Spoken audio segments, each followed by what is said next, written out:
I am so excited that I actually kept my original. Wait, this is the original. Oh, well, Many Faces was one of my favorite original Master Universe figures. This is from the 2000X series. Let's take a look at his face up close. We got a robot face, which I like to keep him in. I think robots are cool, obviously. And his monster face, though, I really do like. There's a toy I had as a kid from the Super Joe collection called Gore. And let me get the light behind me. And Gore has that kind of a face. He's got that cute little reptilian face.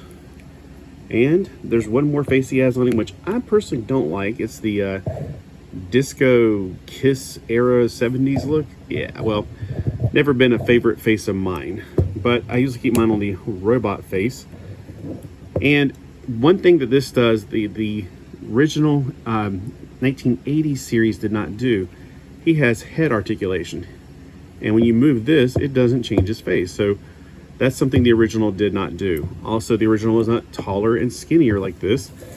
How tall is this particular figure? Well, this is from the 2000X era, so they were taller. They were 15 centimeters tall, even with bent knees. So you might be thinking, well, yeah, they're standing straight up.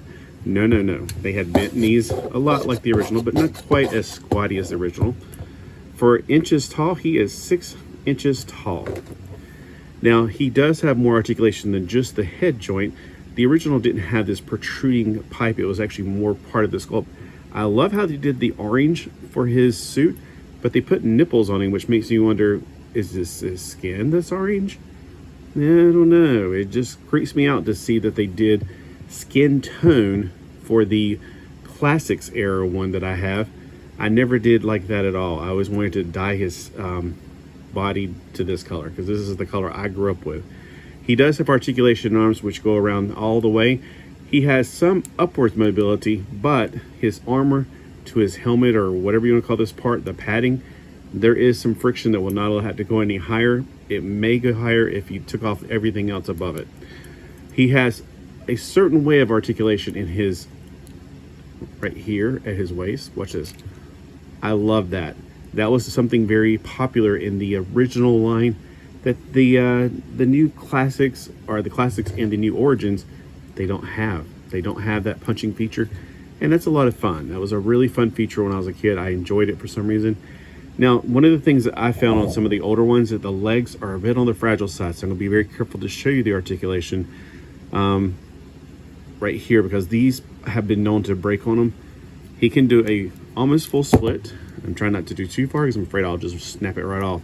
There's no ball joint in there. It is a hinge slash swivel joint. And his swiveling allows him to sit down, but he's not going to sit down quite properly. He's always looking like he's very anxious with that muscle, contraction right there. He can't go too far back because he does have a butt. Now, another thing I've noticed about some of these older figures is this right here is not him being dusty. That is not dust. That is where the plastic, the polymer or whatever, is breaking down over time. And unfortunately, I don't know a way to stop it. When I told you about Gore is one of the figures that did survive the Super Joe era, but most of the Super Joes that have the humanoid bodies, they didn't survive. They had joints that crumbled and turned to dust, like the ones, the joints between their limbs. This is what it reminds me of right here, and there's nothing I can do to fix it. I can shine it up. I have this stuff that you spray on plastics to brighten it up, but it's only going to be surface level. It's not going to really fix it. It's not going to make a permanent seal on it to keep the plastic from breaking down under. It's just going to happen, unfortunately. It's a sad thing. This figure is from 2000X is what we call it. So it's about 20 years old, maybe like about 22 years old. And it's a great and fantastic figure. I definitely highly recommend tracing this down if you can. I don't think the 2000X series go for much on eBay, but I never look on eBay for them because I have all the ones I want. I had all of them at the time. I've gotten rid of a lot of them over the years, and I kept a few of them like this one because he just looks great. The original one looked great too, but there's just something about the skinniness of these. They're so different from the originals that he just looks amazing, and I definitely am glad that he's still part of my collection. Everybody's going after this new stuff, and I'm like going, yes, I would love to get the new stuff. Number one, it never comes to our stores.